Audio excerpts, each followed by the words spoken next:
Hello, sweetie. It's Grandma Sam, and I'm here to read you a story. Today, I'm going to read you one of my favorites, and my mommy used to read it to me when I was a little girl. I hope you like it. The Sneetches.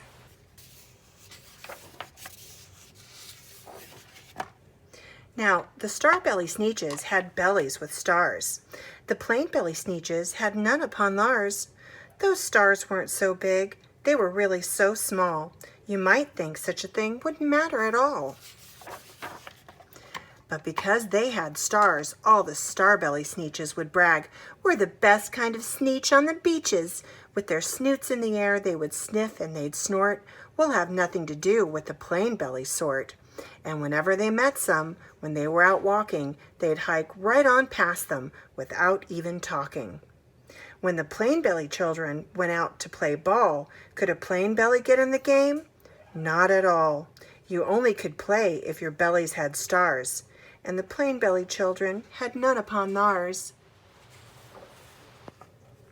When the star-belly Sneetches had Frankfurter roasts, or picnics, or parties, or marshmallow toasts, they never invited the plain-belly Sneetches. They left them out cold in the dark of the beaches. They kept them away, never let them come near, and that's how they treated them year after year.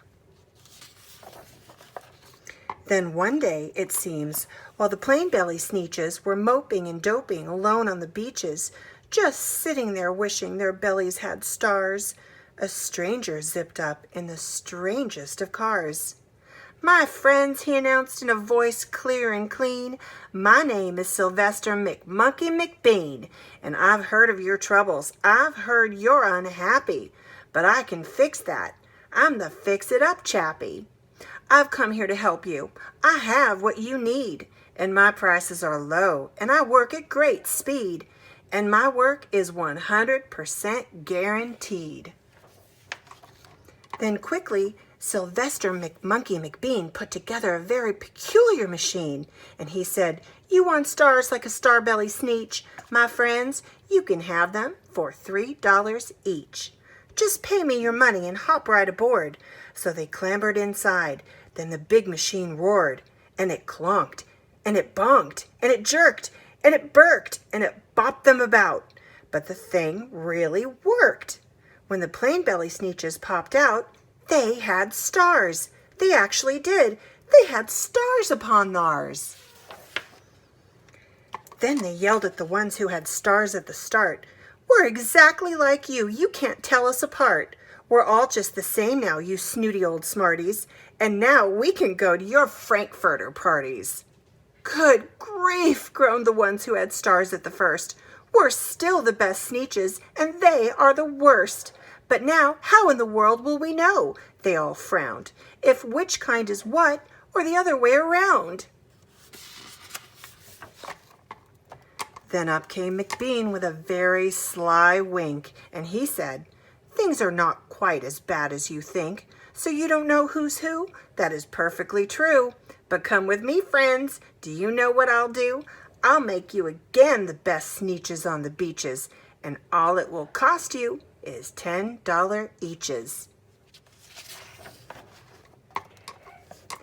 "Belly stars are no longer in style," said McBean. "What you need is a trip through my star-off machine. This wondrous contraption will take off your stars, so you won't look like Sneetches who have them on theirs." And that handy machine, working very precisely, removed all the stars from their tummies quite nicely. Then, with their snoots in the air, they paraded about, and they opened their beaks, and they let out a shout. "You know who is who? Now there isn't a doubt. The best kind of Sneetches are Sneetches without." Then, of course, those with stars all got frightfully mad. To be wearing a star now was frightfully bad. Then, of course, old Sylvester McMonkey McBean invited them into his star-off machine. Then, of course, from then on, as you probably guess, things really got into a horrible mess. All the rest of that day, on those wild, screaming beaches, the fix-it-up chappie kept fixing up Sneetches, Off again, on again, in again, out again. Through the machines they raced round and about again, changing their stars every minute or two.